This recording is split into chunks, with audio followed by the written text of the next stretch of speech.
Hello and welcome to another episode of Morgan's Pop Talks, breaking down the latest in reality TV and pop culture. Back at the news desk, y'all. Back from Florida to Ohio. Womp womp. Although I will say, of course, we're all watching the season of Love is Blind, which we will get to today at Final Thoughts. But this Alex character, I'm getting ahead of myself anyways, but we have to do the top of the show rant. This Alex character is really ticking me off. First in his relationship with Ashley, but also the way that he talks about Cleveland. Like, I just watched the first 10 minutes of episode 7 before I jumped on here, and he's like, oh, I've been to Phoenix. Oh, I've been to Florida, and I hate Cleveland. And I get it, because I was just in Florida, and now I'm back in Cleveland, and it's like, yeah, it was nice to see a blue sky, but don't talk bad about Cleveland, Alex. That's all I have to say about that. Anywho, we have so much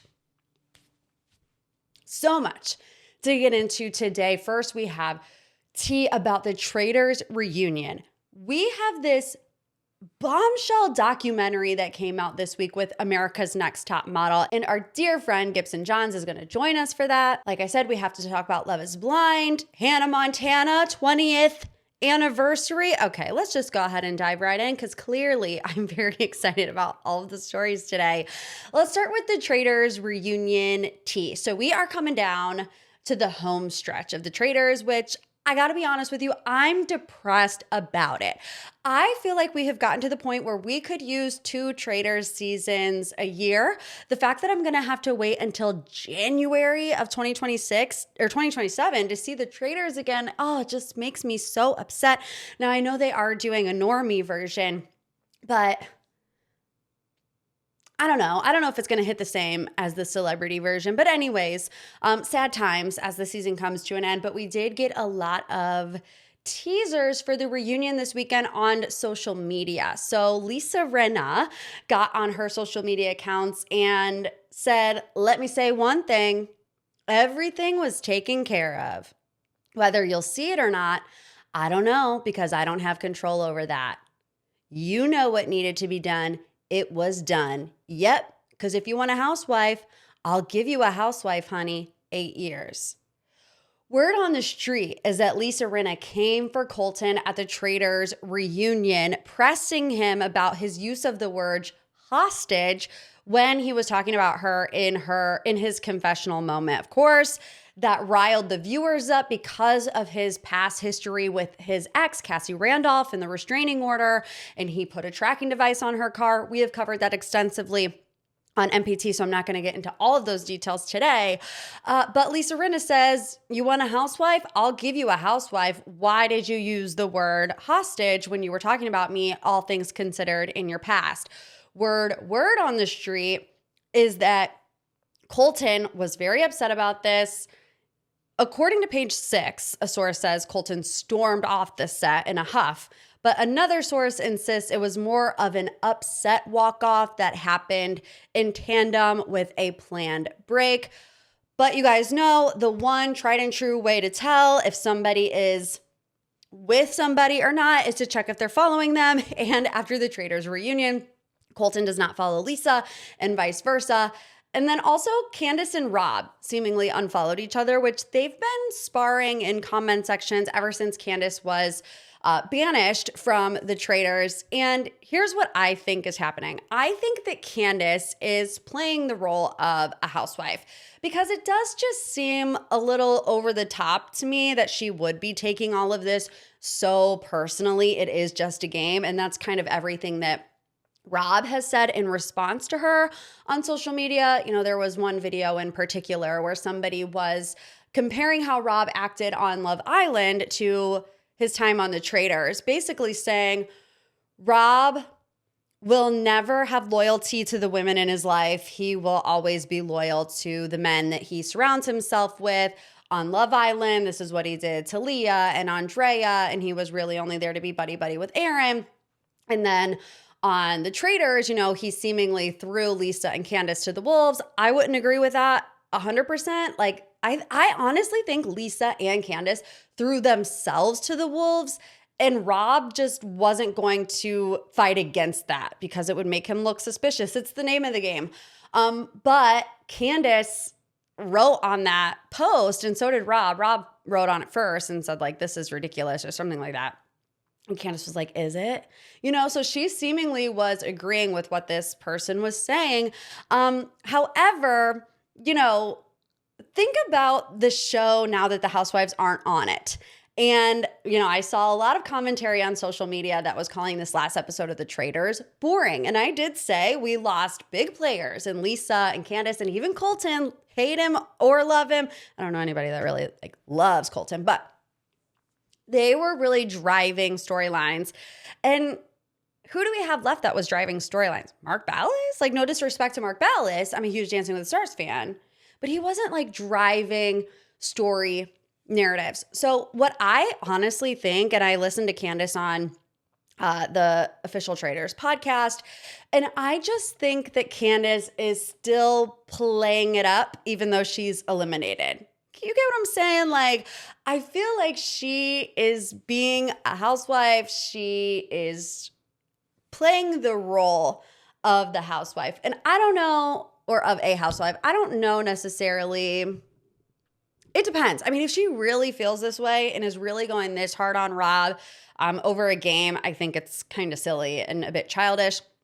If she's just trying to keep people talking, it's the name of the reality TV game. I feel bad that it has to come at Rob's expense because Rob definitely is not the same breed as a housewife. He's catching snakes in Alabama. He's not getting in the internet drama. But look, here we are talking about Candace, even though she was eliminated however many episodes ago. All right, let's move on to headline number 2. Millennials rejoice because Miley Cyrus is officially returning for Hannah Montana 20th anniversary special. When I open any feed of mine right now, I see Hilary Duff in glittery jumpsuits, and you're telling me I'm going to see Miley Cyrus as Hannah Montana in 20th anniversary special here soon? Speechless. It's my job to have words, and I just don't have any words. So Disney and Disney Plus announced this on social media this week. Miley Cyrus will be revisiting her role as Hannah Montana. And in a statement, she said, Hannah Montana will always be a part of who I am. What started as a TV show became a shared experience that shaped my life and the lives of so many fans, and I'll always be thankful for that connection. The fact that it still means so much to people all these years later is something I'm very proud of. This Hanniversary is my way of celebrating and thanking the fans who stood by me for 20 years. Not a Hanniversary. Ugh, doesn't it just it takes you back to a better time, a better day. I mean, I remember being in high school, my freshman year of high school, having sleepovers with the girlies from the dance team, and we would order Domino's and we would watch Hannah Montana, and we would wear our glitter spandex shorts that used to go under our cheer uniforms, and we would just make up silly dances to the best of both worlds, the hoedown throwdown. We would get our flannels out, we tied around our waist, boom, clap, boom, de-clap, boom, boom, clap. We were ready, and I'm ready for this 20th anniversary special. It's going to be filmed in front of a live studio audience. Here's my gripe. Are you ready? Here's my gripe. Hosted by Alex Cooper. I'm just going to say something. I've had enough of stuff hosted by Alex Cooper. Okay, I get it. It's an easy pick because Alex Cooper is in the Hulu Disney family. Although, when is this dating show that Alex Cooper produced coming out? What was it like All Aboard the Love Boat or something? Gabby Wendy is hosting it. And, we've been hearing about it, I feel like, for a year, and still there's nothing. There's not even a trailer. There's nothing. So when is that coming out? I want to know. But Alex Cooper is also, the right age. She's one of us, seemingly. But I'm just going to be honest with you guys. I find her to be a little bit insufferable. I don't know who else would host it, and I'm being 100% a hater right now, but I'm just going to tell you like it is. I'm 33. I turned 33 last week, and I'm just going to tell you exactly how I feel, and I feel that Alex Cooper is a little insufferable. Anyways, the Hannah Montana 20th anniversary special is going to premiere on Disney Plus on March 24th. Christine Quinn is responding to those Selling Sunset rumors. So I told you guys last week that word on the street is that Christine Quinn, the original Selling Sunset villain, might come back for season 10. It was very vague. All the reports were very vague. They were saying talks are early. There's no confirmation. We've reached out to the production. We've reached out to Christine. No official word, but they're gauging her interest. Well, Christine is on House of Villains this season, so she was doing press with Us Weekly for that, and she was asked about potentially returning to Selling Sunset, and here is what she said officially on the record. There are always conversations being had. I don't know what that looks like. I'm always open to having fun and turning looks, but it needs to make sense for me. So it's just a question mark right now. We'll see. She was then asked if she kept in touch with anybody from the show, and she says, I do keep in contact with some of the cast. Jason, I actually talked with yesterday. I love him. I've always loved him. And he's always been really supportive of me. She said, I do talk to a lot of the girls. Also, Nicole, which I think she got fired, didn't she? Davina, R.I.P. I mean, she's not dead, but she is no longer on the show. Brie, TSC, she says here and there, and I see them at events and stuff like that. She says, I haven't kept up with the show, but everything I see on social media, it's like giving dark vibes. And she says, it's like the tides have changed. And I've seen a huge uproar and people being like, oh my gosh, Christine was right. Why did we not see this the whole time? She said, I had a lot of people that told me I went back and watched the seasons over again. And it's like I was wearing rose-colored glasses the first time I saw it. And so that does feel good. She said, I always saw things much sooner than the other girls did. My intuition is just really, really strong, and I could read people. I think a lot of them were blinded. It would be fun to come back and be like, I told you, saddle up, let's go. But I don't know if they can handle it. I don't know if they can handle it. I think she's playing coy. I think Christine Quinn would do it in a heartbeat. I think she would do it in a heartbeat. I think that it's hard to say like if she didn't want to leave the show, but she had this, the only reason why she actually wouldn't, now that I'm like saying my thoughts out loud, is, she did have some beef with the creator, Adam DeVillo, and she talked about it very publicly. So would she want to put herself back under the narrative control of Adam DeVillo? I don't know. But like I said, with Chriselle Staus leaving, you got to do something big. And I do kind of feel like the show it's going downhill, okay? It is. I think all reality shows go through this like growing pain moment where you're either going to pivot and be better or pivot and be done. One show that has done this extremely well is Summer House. This season, there's 500 newbies, and we're still enjoying it. And normally that's not the case. Anytime there's like the slightest bit of change, fans are in an uproar. They did it right. You know who did it wrong? Vanderpump Rules. By completely scrapping the cast and doing something totally different under the same name, people aren't responding to it in the same way. This is the moment for Selling Sunset. This is the make or break moment. Either it's going to fall flat and be done, or Christine Quinn is going to agree to come back and it's going to go on another run, hopefully. This week's deep dive took me by surprise. I mean, I knew that this America's Next Top Model documentary was going to have everybody talking. I did not realize it was going to have everybody talking. So we are going to talk about it all. 3-part docuseries that dropped on Netflix earlier this week. It's called Reality Check Inside America's Next Top Model. And I have asked one of my internet besties, Gibson Johns, to come on and chat about it with me. Of course, you know him from his podcast, Gabbing with Gib. And today he's gabbing with us. So here we go. Buckle up, saddle up, as Christine Quinn says, all about the America's Next Top Model documentary with Gibson Johns. Gibson, thank you for joining us today. I'm so happy to be here. Always love our chats. We We always deliver, I think. We always have a great time. You're my favorite person to Yes. podcast with, actually. Oh my gosh, that means the world. You are definitely my favorite too, and I feel like we just it's fun when you see eye to eye with people, but you also can like have moments where you see things differently. Because I Yeah. don't like it when it's like all agreement, but Yeah. we definitely come from, a similar perspective on it, which I like. So let's start here because we might have different opinions on this with this documentary. Yeah. Is Tyra Banks the villain? I think in certain instances that they brought up on this show, she is, but I think that there are moments that it's sort of implied that she is, or viewers online have chosen her as the villain in certain situations that I actually don't think she is the villain in. I think it's like, I don't think it's like a catch all thing. And I think they kind of positioned it that way a little bit. Yeah.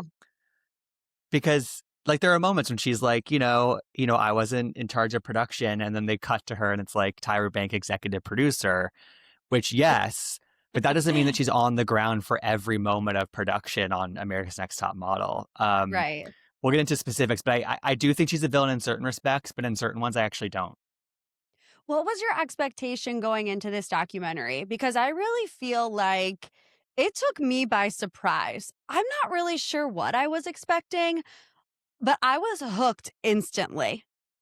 Yeah, I feel like I have low expectations for a lot of the Netflix documentaries these days. I feel like they get like these really kind of like sexy, fairly recent topics, and that's how they get you in. And then I feel like I've been really disappointed by past offerings that they've had, but this one delivered, I think, and then some, because with America's Next Top Model, we've all seen the clips recirculate on social media over the past, like, 5 years or so, but I wasn't expecting, I guess, a couple of the talking heads that they got to like really give us the firsthand accounts of their experiences.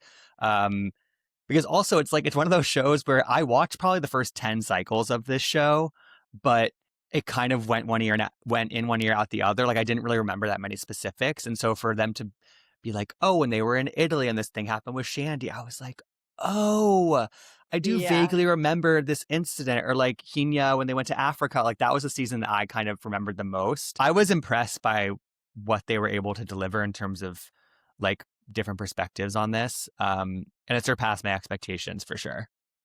I loved seeing all of the contestants. Like when Ebony Me first too. showed up on the TV, I was like, oh, like I don't. And again, Yeah. I knew that the contestants would be there, but it felt so nostalgic to see Dani and Shandi and Joni. I was just like, oh, my girls are back. 100%. I had that same reaction, especially to Dani, I think. And that reaction to those women had me also thinking like, oh, it also says probably so much about who's not here. Because I'm Mm, guessing they asked a lot more people to be part of this who turned them down. Or I guess there's like another project at E that's like kind of a similar idea, and some people are part of that. But yeah, I agree. I had that same reaction. And also I think that also kind of positioned us as viewers to be like, wanting to be protective of those women, because they were such yeah, young. They were like, some of them were like 21 when they were on that yeah. show back then. Like when they came up on the screen, I was just thinking to myself, if America's Next Top Model would have happened today, could you imagine? I mean, they would be catapulted into the stratosphere. Hmm. They would be like the top influencers of the day. And it's just wild because they talk about this a lot in the documentary about how the show essentially blacklisted them from being able to work. And I'm just like, how can we make these girls famous today? Like, what can we do? I know. I've had that experience where I'll be like, either somebody will randomly pop up on my algorithm, or I'll think about like a random American Idol contestant from back in the day, and then I'll search for them and see what they're up to, like just, here and there. And they Yeah, never have like as many followers as you want them to. And their social media is kind of like iffy. And it just speaks to that sort of era of reality TV before Instagram, before social media. And so many of them are such stars and they had such potential. So, I mean, the social media element is one part of it. And then to hear some of the specifics about how little support they got after the show, even Dani, right. who won the show, and she couldn't book like any work afterwards. And she had that conversation with Tyra, like the lack of support after that was shocking, and it was so not the picture they presented in terms Right. of like, oh, you're gonna get a Wilhelmina contract, you're gonna be working with Revlon, you're gonna be doing Right. this, that, and the other, and they pretty much, you know, delivered nothing for them in terms of their careers. It's Yeah, upsetting. it did the opposite. I mean, what did Dani say? That there was one casting director in particular who said, "We have to treat the Right. America's Next Top Model girls differently." And like, I guess I always figured that that was probably like an element of becoming a star on the back of a reality show. Like, I think American Idol, I was like huge into back in the day. And that was always an element of like, oh, will they take these singers seriously who came from a competition show?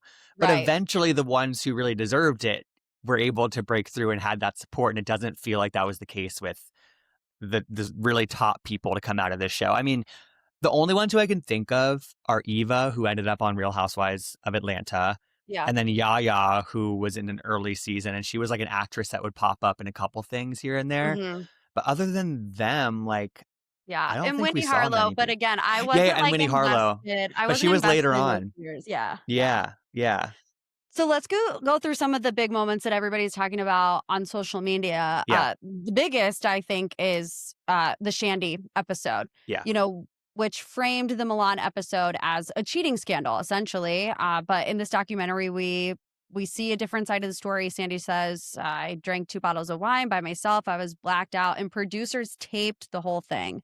And Ken Mock and Tyra, they had their reaction to it. Ken Mock said, "When I went into post and saw the footage, we scaled back that scene in a significant way." And then Tyra says, "It's important for people to know that we didn't put everything on TV." And I don't necessarily know how I feel about their reaction to that, as if, oh, okay, we didn't put everything on TV, so it's a justification still for what happened to her. Yeah, it almost felt like their first reaction, instead of it being like, that should never have happened, you know, we should have had this policy in place to put down cameras or have somebody intervene. Instead, their reaction is, well, we did our part by not airing all of it. You know, like that Right. their first instinct is to protect themselves. And we see that in other instances too. But yeah, that was really upsetting to hear. And we heard from her directly, Shandi directly. And um, you know, I mean, it was just the fact that it was framed as a cheating scandal, and then they brought Tyra in like that next day to Hmm. have this like sit down about, oh, you had a transgression, you cheated on your boyfriend, you know. Yeah. That's where it's like, okay, Tyra, like, you're not blameless in this situation. You might not have been there for the night when they invited those men over to party with them, but I don't know. Right. Yeah, Capitalized on it, yeah, essentially. yeah. And It was like teased as drama on the yeah. show. And I feel like the whole documentary in general is a lot of shifting blame. But when it comes down to it, I don't know who you are supposed to really I know. blame, because it's like, okay, Tyra's argument is, well, the viewers demanded it, right? So that's kind of where she's putting her blame. Hmm. But then Which is she's like, crazy. well, and I also didn't have production decisions. Like, well, we did watch it, and Ken Mock was like, this is a documentary. This is what we were supposed to do. But Shandi says, the producers, I don't think they wanted to film me doing that. They had reactions afterwards where they're like, we're so sorry that we had to do that. So although there was a ton of shifting blame, like, who do we really blame? I don't know, and I think that like it's funny that Tyra and Ken, they in this case they're like, well, we really shot documentary style where you don't intervene, you just kind of you have to be a fly on the wall and you have to film what is happening. Right. But then in so many other instances and in other parts of this docuseries, they point out how much production did intervene in the production of the show to Yeah. manufacture drama and to kind of, raise the stakes as the seasons went on. So it's sort of like you can't have it both ways.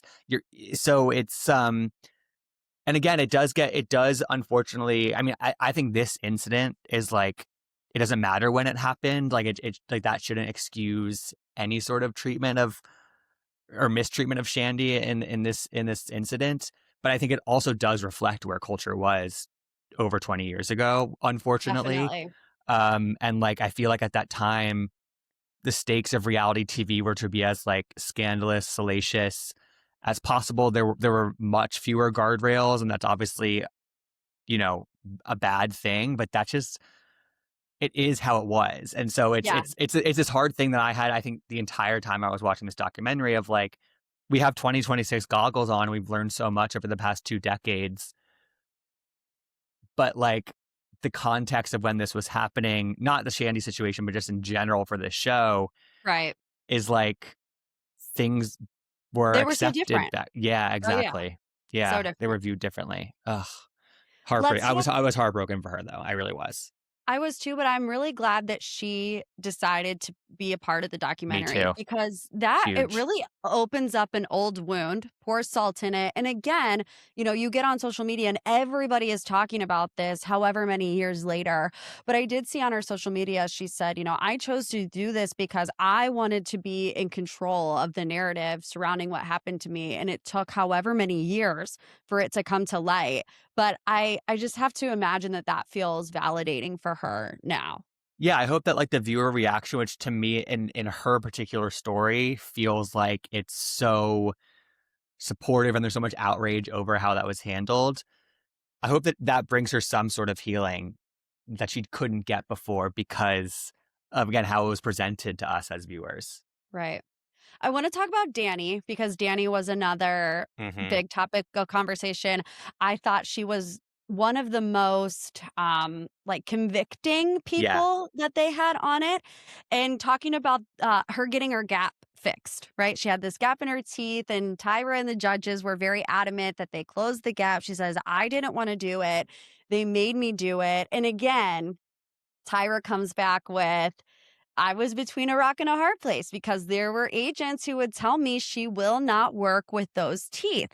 So I'm trying to get this girl her foot in the door. I understand that she doesn't want to do it, but I have these people telling me if she wants to be a model, she has to. And then and at first I was like, okay, yeah, I could see it again. Because at the time, Right. the beauty Exactly. standards were what they were.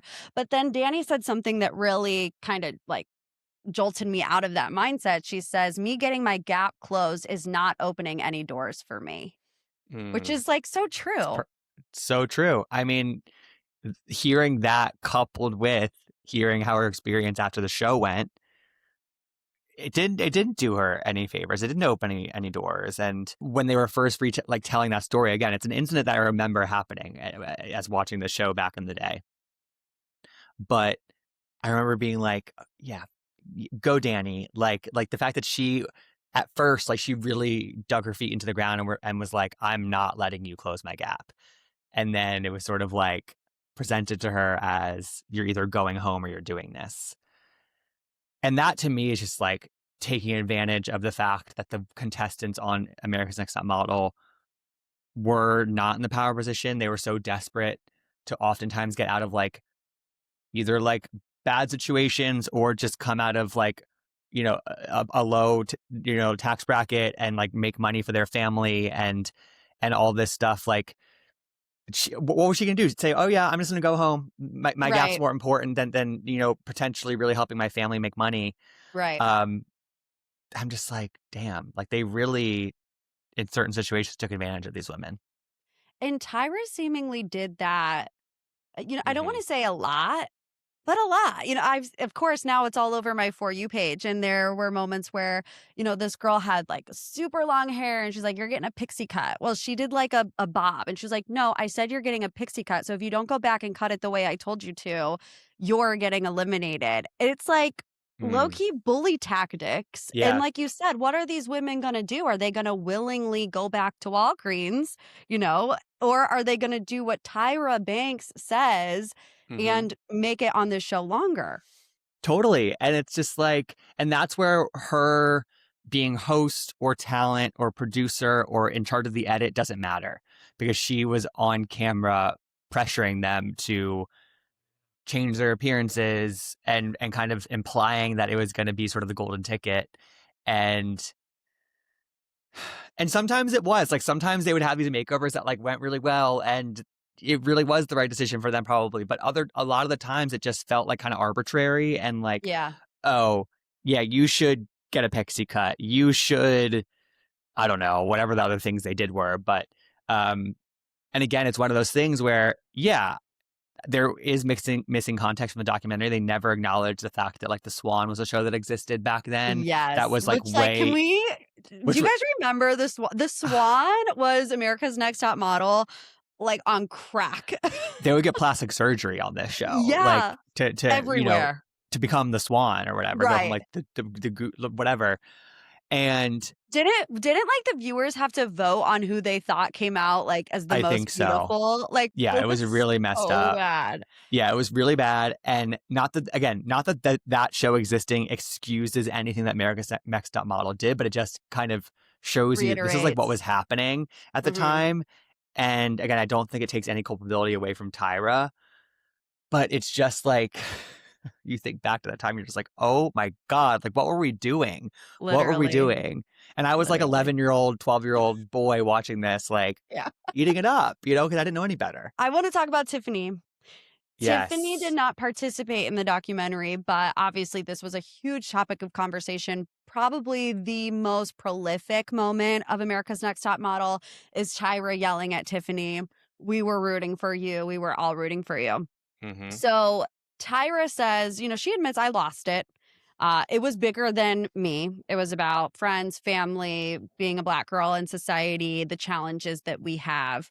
But the other layer of the onion is Jay Manuel, who said, "I will never repeat the lines that were actually said in the room that day. And people have tried to make it something funny, but it really wasn't." And it's like, I know that it's probably wrong of me to want to know what was said in the room that day, but I am curious. I mean, Tiffany has got on her social media and alluded to the fact that Tyra said some things about Tiffany's son in that moment, which I would imagine plays into it. But what did you think of Jay saying that and Tyra's reaction to the Tiffany scene? I mean, I never thought about it like, oh, there's probably more to what she was saying. It was edited down. But it makes sense to me. It makes sense that, again, that this is where Tyra being in charge of the edit or having some say into the final cut of an episode before it goes out, that's where she probably really utilized her power and was probably worrying about. That's where she's protecting herself. Right. 20 years ago, right? Like it's like that. It became this memed moment that a lot of the context gets lost. And yeah, I would like to see that footage from the cutting room floor. Like, I would love to see the director's cut of "We Were All Rooting for You," because I also think it gets into this idea that, like, I do believe that Tyra created America's Next Top Model and maybe the first however many cycles of this show. She had this mission of, let's bring more diversity to TV. Let's try to uplift women who historically don't get a lot of opportunity. Let's diversify modeling. Let's bring queer people to the forefront in terms of the judging panel and stuff. I believe that was her goal. I believe that. And in a lot of ways, she accomplished that goal. But that doesn't also take away from the fact that it landed poorly a lot of the time. She used that to her advantage a lot of time and to excuse bad behavior a lot of the time. And so I think two things can be true. And I think in the Tiffany case, I do believe that maybe deep down, like, Tyra did want to uplift Tiffany or did want to like she was so frustrated by her but the delivery was just what it was. And it, we've all used that as like a meme or whatever, but now looking at this context, you're just sort of like, wow, like that was not okay. I think Tyra essentially became, a pawn to what she was trying to fight against, because she experienced what success in the show looked like and what the demands then looked like also. So like you said, she probably did really start the show with good intentions. But then somewhere down the road, the success of the show became more important than the reason the show was created to begin with. And that's where things kind of started to go haywire. Totally. And it's one thing to say, hey, like, I'm being harsh or I'm asking you to change your appearance because this is how the fashion industry operates. This is how it is. This is the expectation. But it's another to not fight against that at all either. Right. Tyra was in a position of power. And yeah, she had to put up with all this stuff as she came up as sort of the next gen supermodel. And she was hugely successful as a model. But like, I think that she almost excused continuing that along because that's just how it is. But she could have pushed back against that way more. And you're right, the success of the show got in the way of that, I think. I want to move on to the judges panel, the big three. I've been calling them Jay Manuel, Miss J, and Nigel Barker. What did you make of realizing that Jay tried to quit the show and that Tyra wrote back, "I'm disappointed," and then there was never any conversation between the two of them about it? And even when Tyra's asked about the fallout with Jay in the documentary, she refuses to comment on it. The refusing to comment, I think, was one of the more wild parts of it to me, just because I think that Tyra, and maybe Ken too, like, agreed to sit for this interview, and they thought that, like, just agreeing to put themselves in this position to be asked anything would probably be commended by a lot of people, unexpected, and because she doesn't have control of what she's going to be asked. But to not come with anything prepared for your relationship with Jay or some of the other situations that she kind of just like skirted past was shocking to me. Like, it just felt just like she was unprepared, and it was a little bit arrogant to me. Yeah, and I was shocked to hear that he wanted to quit so early, and he stayed on for a lot. He stayed on for a while after he wanted to quit, Yeah. like 10 more, like 10 more cycles or something, like a really long time. And I think that, like,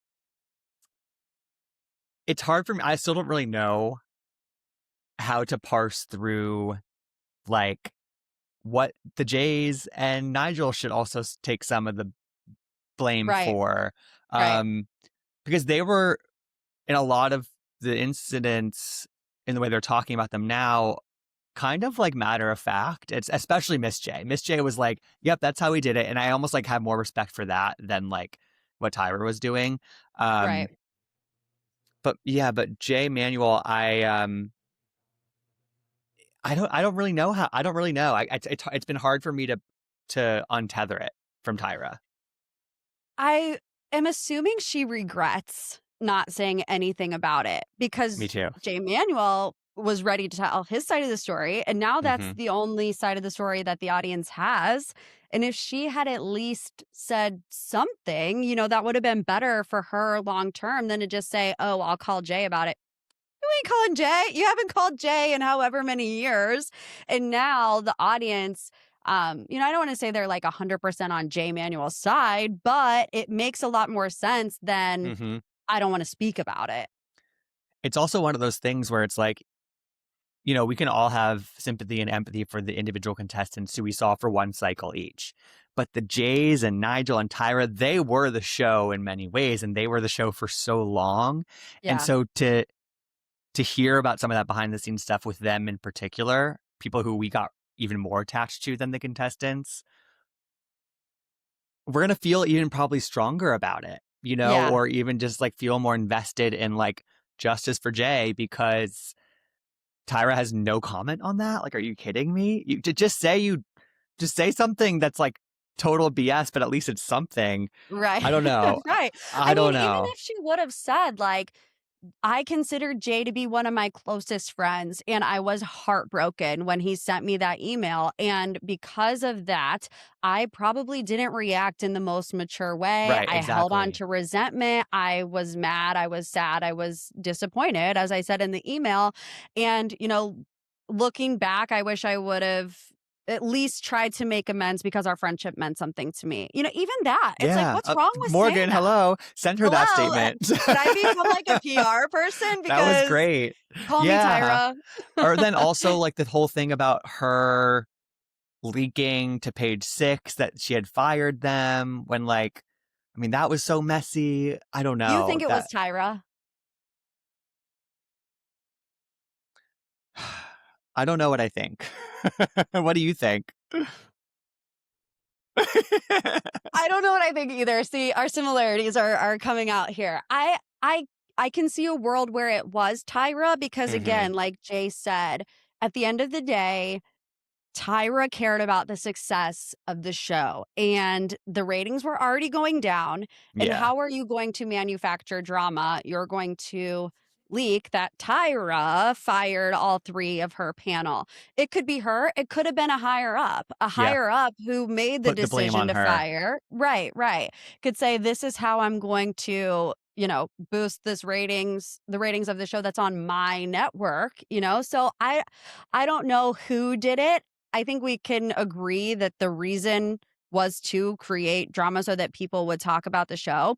Has it made you side-eye other shows that we watch and think that other shows use this tactic way more than maybe we want to admit? You mean in terms of like putting stuff in the press and stuff? Oh Yeah. yeah. Oh yeah. Like for sure. And in some ways that fascinates me. Like that Yeah. to me, it's like the leaking to the press thing.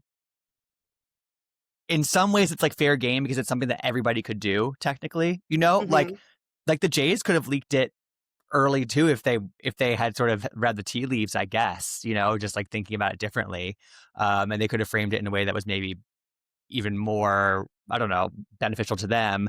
But yeah, it happens so much on Bravo. Like you just know, like Yeah. even like last week with the Dorinda news that she was joining the show after Jill Zarin was fired from the E Show. Somebody leaked that, and it was very, Yeah. an opportune time. Yeah. So it happens all the time. But it also makes me want, this reality check title of the Netflix documentary. Do that for Everything? inside Yeah. the Swan. We already got the Biggest Right. Loser documentary, but I'd Yeah. love to get one of these like every few months about a different old reality show. Like I'd be locked in. Yeah. I am 100% convinced that this whole like Page Six leaking thing is exactly what happened with Kyle and Amanda living separately. uh I mean, I feel like to a T, because you remember that story got leaked the day of BravoCon. What so like who do, when does so what would be your theory I about think it who was and a why? production leak. Got it. And I think how it will end up playing out, I think it does drum up some uh drama for Summer House, because at that point it was not revealed that they Mm-hmm. were no longer living together. So Summer House is getting ready. Oh, also, they have all these panels at BravoCon, whatever. Everybody was talking about whether or not Kyle and Amanda were living together at Mm-hmm. BravoCon. Mm-hmm. So that drops, the first day that we get there. And then as BravoCon goes on, like, they keep saying, oh, we just stopped filming in the city. Like, I believe they filmed some of it at BravoCon. So I think that someone in production leaked it to get their reaction of it leaking at BravoCon. And then And to that include it will, at the end of the show. yes. Your mind. I mean, I see it. I I see it. No, I see hope. it because I know because they had said at BravoCon we just finished filming, or I Mhm. know, but I know they had I know they did a Halloween party at least. I definitely know that. So it's like I think that that's very likely your theory on this because it's not Kyle and Amanda who leaked it. No No, way, no no. way. Because then it put Especially them in a before hard position. BravoCon. Yeah, Yeah, exactly. They don't have to talk about that. no.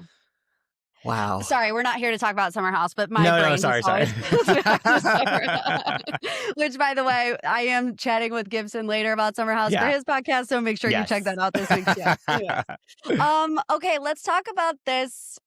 In my opinion, the saddest moment of the documentary was learning that Tyra has not gone to see Miss J after him Yeah, having his that was stroke. really hard. That really upset me in a way that I was not anticipating. Mm-hmm. Yeah, I think that as I was watching the documentary, I think I just sort of had this feeling of like Miss J was kind of the true heart and star of the show. Like Miss J was somebody I just think everybody loved Miss J, Yeah, and Miss J is so funny, and he is just like what's not to love, I guess. And like yeah, as I said earlier, like I think that yeah, there were probably some things that I wish that he had maybe had a little bit more introspection on in hindsight, but I also do have like some respect for him just being like, nope, that's what we did back then, and like that's just how right, it was. And it's not like he refused to answer for anything. He just kind of shared his actual true opinion on stuff. And so to hear that their relationship has deteriorated to the point where he has a literal stroke and Tyra sends a text, doesn't right, even send flowers, sends a text, doesn't right. call, sends a text. That's cold. Yeah. That's cold. And, a lot of people are like, oh, well, a lot of people, maybe Tyra is like, well, I live in Australia now. So maybe people are like, oh, well, maybe she couldn't, whatever. Like you said, you can still get on FaceTime. You can send flowers. And at the time, I don't believe she was living in Australia when it happened. So it's been years. It's been years. And you're Yeah. just now sending a text message saying, I want to come see you. Like, Hmm. I don't buy it at all. Also, we all saw those videos of her doing like that weird ice cream promotional tour in like New York and different places. She's been to the US too Right, in right. recent years. Like, yeah, you might live in Australia building your hot ice cream empire or whatever it is. But yeah, I think that detail alone says a lot about Tyra's, I think, ultimate character. And I think it bolsters a lot of other claims about her. It's like if she Right. can be kind of like that heartless about such and yeah, like, yeah, they had clearly drifted apart when they all got fired from the show. So like that part is not a surprise, but I would imagine, let's say I worked with somebody for 15 years and had a really close working relationship and a And you public one built an and a public empire one at that. together, Yeah, exactly. like You did it together and everybody knows about it. I would imagine that I would look at that from 10 years ago as water under the bridge and be like, let me go see this person who had meant so much to my life and right. really helped me get to where I am, that it says it all to me. It really Yeah. does. And I think it also reinforces, the feeling that Jay Manuel had, Hmm. whenever they had their fallout, where Right. it's like as soon as Tyra seemingly is done with you, she's done with you. And it doesn't matter what's going on in your personal life or if you need her or if you want to smooth things over with her. It's like, no, it's just she's kind of in her own world. And even like her answers in the documentaries, that's what it was speaking to me, is that Tyra lives in Tyra's world Yes. and everything is according to that. Yeah, it feels like she's a true narcissist, kind of, and I think that I would bet that one of her arguments to being that way is that that's what it takes to get to the It had top, to and be, right. you have to make these sacrifices, and you have to burn bridges, and business comes before personal. But I think there's also plenty of other examples of people who've become moguls and genuine pop culture icons who weren't that way, and so. Like, how would it have affected her trajectory if she would just ended on better terms with the three guys? Right. I don't understand how that would have affected her in a bad way. Right. And I still don't feel like they're good because I've been lurking, obviously, as one does. Like, and now all of a sudden, of course, every time I open my Instagram, it's like Yeah, of Nigel course. Barker's pictures and Miss Uh-huh. J's pictures and whatever. And every time, like I just saw this one from Nigel, it was a slideshow of a bunch of different photos with a bunch of different people. And Tyra was in the photos, but was the only one not tagged. So I'm like, okay. Uh, Which that unfollows, not tags, like that tells you everything you need to know about where people stand in the year 2026, at least. do you think that one of them has one of them blocked or something too? I That'd be don't I know. wish you Might could see be. that. I know. I know. Yeah. I mean, and also like in a best case scenario, these three figure out some other project to do together or something like that because there's so much goodwill for them right now. Yeah. And it's also funny because Tyra, it was probably the end of her interview where she was like, well, Yeah. you have no idea what I have planned for cycle 25. And it's like, you think that you've gotten all of us excited to watch another cycle of the show after everything we just watched for the past 3 Right. hours? Right. What are you smoking? It's Which like, is so funny Jesus. because everybody too is like, I would watch it with the three. Like, can we bring a cycle Exactly. 25 with Miss J, Jay, and Nigel? We would do that. I mean, that's the thing. It's like, if that's the thing, if they could get the band back together, Yeah. that changes everything. I would almost watch like a reunion of them, Right. you know? Like almost like a Simple Life type Yes. vibe with the three of them. I mean, and then the finale is them having a sit down with Tyra. And it's like, Yeah. let's talk And about it. leaking it to the press. Yeah, there we and being go. like, "This is There we coming on go. our show." Because ultimately I would have left this with so much more respect for her if she had owned up to more. I think the apologies that she gave were the Tiffany situation or the Kenya situation. Like she did say that there was one that she like kind of apologized for the most. But it just didn't feel like enough. Like I didn't walk away from that being like, all right, Tyra owned her part of this. And Yeah. I don't think it's all of her blame to shoulder, but she didn't take on enough accountability or responsibility. Yeah. There's a way that you can articulate that, like you said, it wasn't all hers to take Yeah. while still taking your portion. Exactly. And I feel like a lot of stuff probably wasn't at the end of the day her fault, but when you become the face and the name of a franchise, whether you want to take it on or not, you have to. Because what if you happens. don't, this is where you end up. Before this documentary, it's not like Tyra was some like universally revered person who ever like she was. I don't even know what her career was, but like in the period before this, it was I'd heard about the ice cream and stuff, but she wasn't doing the most relevant things. Right. So I don't know. And I don't she know. did have a moment on Dancing with the Stars, but like that didn't go over well with the audience about either. that, Morgan. Oh yeah, I forgot about that. That was weird, right? What happened there again? It was like I can't remember. It might have been like the COVID season. Yeah. But I do just remember it not being perceived well by fans. And like full transparency, I wasn't the biggest Dancing with the Stars fan back then when she was hosting it. I will like give you a little tea. When I went to Hulu Get Real House last year, I talked to Alfonso Ribeiro a lot actually. And I was asking about Tyra because just to see he has really flourished in that role and she like really did the opposite. So I was just talking to him about how he feels about that. And he essentially said that she was not set up to be successful in that role. I don't really know what that means behind the scenes. And I can imagine that there's more there than just she wasn't set up to be successful. But that was coming from somebody who knew the ins and outs of it and whatever, but still feels a little fever dreamish. Yeah, if it I'm being does. completely honest. No, like I can like there's like one image in my mind of her like with that mic, like in some like big pink outfit or something. Yeah. That's all I remember of that. But it definitely ended badly. We do have another one of these documentaries on the way. I think it's called like Dirty Rotten Scandals. It's going to be on E. Janice Dickinson is going to be on that one, which I was like wondering the whole time, where's Janice? And then obviously all of these teasers are coming out. And also Lisa. Do you remember Lisa? I can't remember her last name. Oh, Was she a you contestant? Yeah. Yeah. She has short hair now. Yes. Yes, I know who you're talking about. I think she had short hair on the show as well, but like very outspoken, a very memorable person on the show is going to be in that one. I'm wondering, like, do they know in advance? Like, how do all of these things come out at the same time about the same show on different networks? I've always wondered that. I don't understand.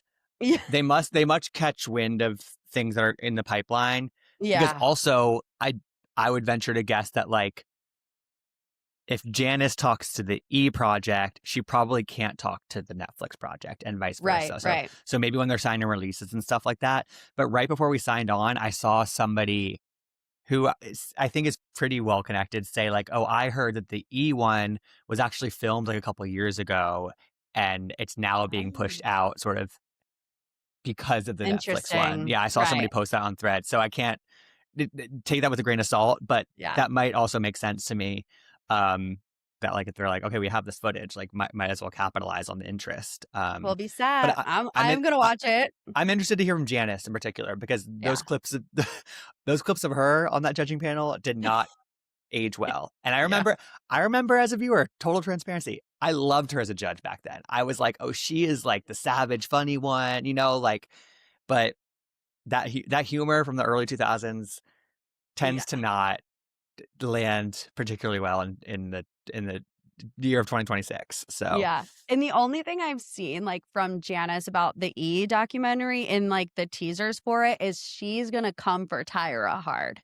So it's like for as much as, so that's she gonna maybe like, needs to take accountability for stuff, like this wasn't the exact words, but this was, I'm paraphrasing the vibe of like Tyra was a monster is what was coming from Janice. So and it's gonna be so interesting to see how the viewers take that, because I have seen people being like, wow, Janice was terrible, but like they all everyone hates Tyra right now. right.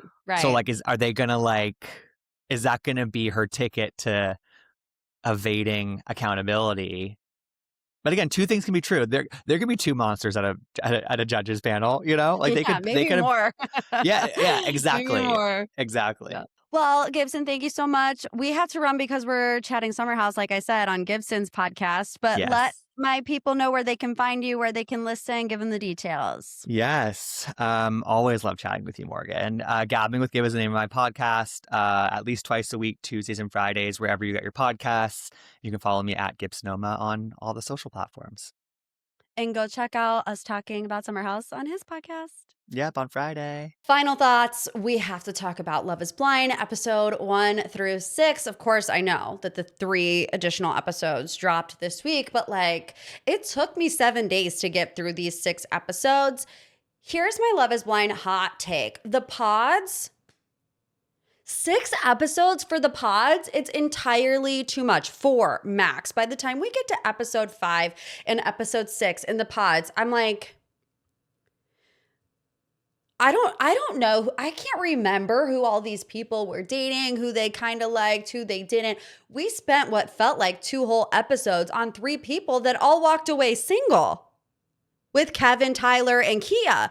I know we're going to see him again. I saw the trailer, but like, enough. Victor and Christine we saw for 5 seconds and never to be seen again. Love is Blind because poof, vanished, they're gone. They didn't even get invited to Mexico. And that's a problem. But anyways, let's just go ahead and I'll give you some fast takes about each couple, Emma and Mike. Emma in the pods, she had a lot of screen time in the pods. She had a lot of connection. She had a very deep story, right? She had to undergo a lot of surgeries when she was younger to remove birthmarks. They left physical scarring. She's also adopted. That has kind of shaped the way she views potentially having children and whether or not she would want to moving forward. She has this conversation with a lot of different people in the pods, but Mike in particular is like, I think you would be a great mother. You know, because of all of the vulnerability that you have and because of everything that you went through, I actually think that, you know, because she's like, I don't really know how I would be as a mom. And he says, all these things I think would make you a great mom. I'm not going to pressure you, but he says it is very important to him to one day have kids. They end up together. And Mike was not Emma's number 1, although she said to him, oh, my number 2 dumped me. It wasn't her number 2. It was her number 1, caught in a lie in HD. But, you know, I don't see Emma and Mike working out at all. And it might come down to the kid decision. I think that 4 weeks is not enough time for Emma to potentially wrap her mind around, you know, wanting to eventually have a kid. She's gone her whole entire life. She's 27 years old. You know, she's gone her whole entire life telling herself that she doesn't want to be a mom. She doesn't want to have kids. And now all of a sudden she meets Mike and 4 weeks later, she's going to want to do a 180. And I don't think Mike would marry her without knowing that to be a fact that she would have a kid. Christine and Vic, I'm obsessed. I love them, but where are they?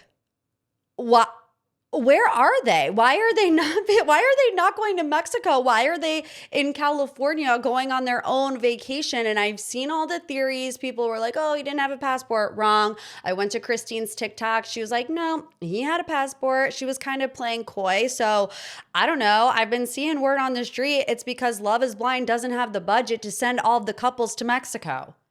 And they thought Christine and Vic were the least dramatic, so they didn't need any extra camera time. Are you insane? First of all, if you don't have the budget to send all of these couples to the hotel, pick a different hotel. It's giving cheap. It's so cheap. You're telling me you can't get a paid partnership with the hotel in Mexico and go for free and give them all advertising?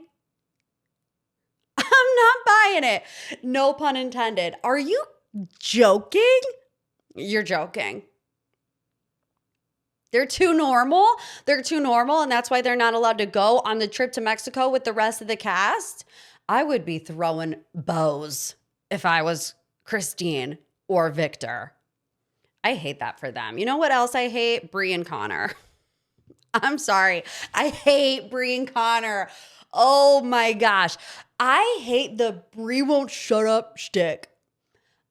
I don't find that funny. I don't find it funny when, you know, somebody in a romantic relationship is constantly, I don't want to say berating, but like, oh, she won't shut up. Oh, all she does is talk. Blah, blah, blah, blah. And all you do is complain about how much she talks. Shut up, Connor.